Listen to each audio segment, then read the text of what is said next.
All right, y'all, welcome back to Time Rich Family. Today we are going to talk about our time in Brazil. Yep. So we had two stops in the country of Brazil, and that was as soon as we had, traversed the Atlantic. Those were our first stops in South America. So we first stopped in a town called Salvador de Bahia. I hope I'm saying that correctly.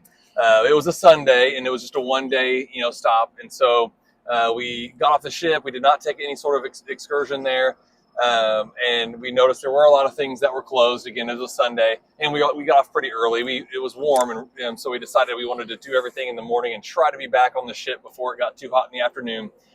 So we got out and we're just on foot, us and the girls, and immediately we started kind of heading toward. They have this big elevator that they use to get everybody up the hill because the town is.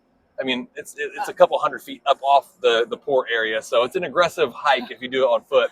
So we went over toward that elevator. It wasn't open, and by the time it opened, all of the excursions were going to be there on their, in the buses, letting people go up that way. So we decided we would try to walk up, and in our exploration to walk up, there were lots of local military and police that were just out. I think mostly just they knew there was a ship in port, and they were just being there for safety, and they kind of ushered us toward a more local funicular option that.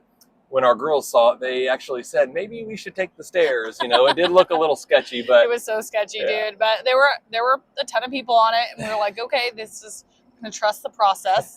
Yeah, one of the guys that was definitely a local looked at us and he was like, hold on. And I was like, okay, yeah, we're gonna hold on. So okay, girls, go ahead and have a seat. Thanks so much. Yeah, so we took that up, and it got us to the top, and we hit like the main municipal square. We went into a couple of the churches, and again, they were having their services, and they had a lot of like really upbeat music, and it was just really cool to see the way they were celebrating, and so we visited that square, and then we visited the main kind of colorful neighborhood called Pelourinho. That's where a lot of the shopping stuff is, and a lot of the walking tours that they included with the ship. Which again, here's a hack: if you don't want to do the excursions and you want to just kind of go walk on your own, take a look at the description of what the walking tour will do or where they're going to take you, and just put a few of those pins on your map and walk to those places. So that's what we did. And so we kind of hit the highlights just on our own. It was getting pretty warm, and so after we did those, we just made our way back down through the same funicular, back down to the port area. We hit their kind of main market area, but again, it was just very touristy, and you could tell it really wasn't. That's not really our jam. And so we just passed through real quickly, and then just made our way straight back to the ship, and we enjoyed the rest of the afternoon on an empty boat while everybody else was out exploring and enjoyed the weather and the pools. Yeah, so we are not like souvenir people, and especially when we live in these tiny cabins on this cruise ship, we just don't buy that stuff. And so the girls know that we're just not gonna go into the market and buy a picture frame or something. So that's been going well. So then the next part of Brazil was Rio de Janeiro. We were really excited because we'd never been there before. And so our included excursion with the cruise was actually on day 2. It was an overnight there. And so on day 1, we were like, okay, let's go to Copacabana Beach. It's going to be amazing. We got off the ship, and it was so freaking hot, like over 100 degrees, so humid.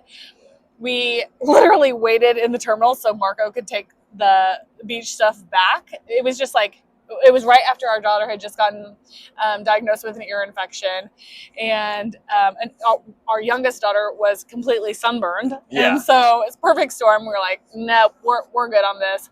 And so Marco took all of our beach stuff back, and we ended up going to an aquarium that is walking distance right out of the terminal from the port. And you just get out and go to the right, walk down a little bit. You can't miss it. Yeah. And it was fantastic. We were able to just buy tickets right when we got in, and we were there for a couple hours. We brought snacks from the cruise ship. So there was a stop where there was like a snack bar in the aquarium, and we just had some croissants and pastries and stuff and just kept exploring. And it was just a perfect way for us to get off the ships, be on land a little bit, but also not be on a beach. Yeah, do something indoors. I mean, we were already kind of figuring out how we were going to make it to Copacabana because, the Ubers are a maximum of 4 people, which we've learned that, they'll stretch to 5 when it's just some kiddos. But, we just weren't really sure. We looked at some public transit options. Those were going to get a little long and weird, about an hour to get to the beach. And we thought, man, by the time we get there, it's suffocatingly hot out. We're not going to, have much of a good time over there. So glad we opted for something indoors. There was a big Ferris wheel that was right next to the aquarium, so the girls really wanted to do that, and that gave us kind of a good, bird's eye view of the city the first day.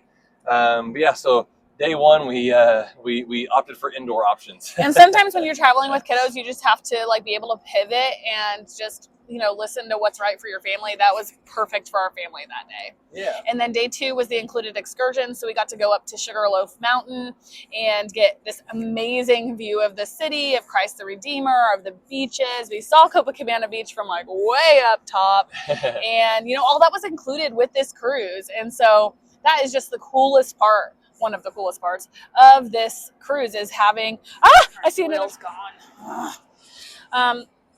We realized we were strategically in a bad spot to be spotting whales because we're at the very back of the ship. By the time we see them, they're in the distance behind us. So we're going to, after this video, we're going to change locations and go hang out at the front of the ship. Okay, so Rio, Sugarloaf Mountain. It was great. Yeah. And the price was right? Yeah. And our girls would say it was free. We're like, oh, it was included. Okay. So our girls keep saying the best part of this whole cruise is that everything's free. We're like, well, it's $70,000, so calm down. And so, we don't think that we'll be back to Brazil intentionally for a while. It wasn't something that specifically struck a chord with us, and we're using this boat as a mode of transportation around the world to explore different places and see where we want to return to. And we're getting there. We're finding some of our places around this beautiful planet. Yep, nice little sampler. Yeah. So that's all for Brazil. The next video we will do is on Argentina? It'll be Argentina. However, we still have one more stop in Argentina. It's the end of the earth, which is the very tip. I guess it's the most southern city. So we'll let you know once we finish our third of three stops in Argentina. All right. See you next time. Bye.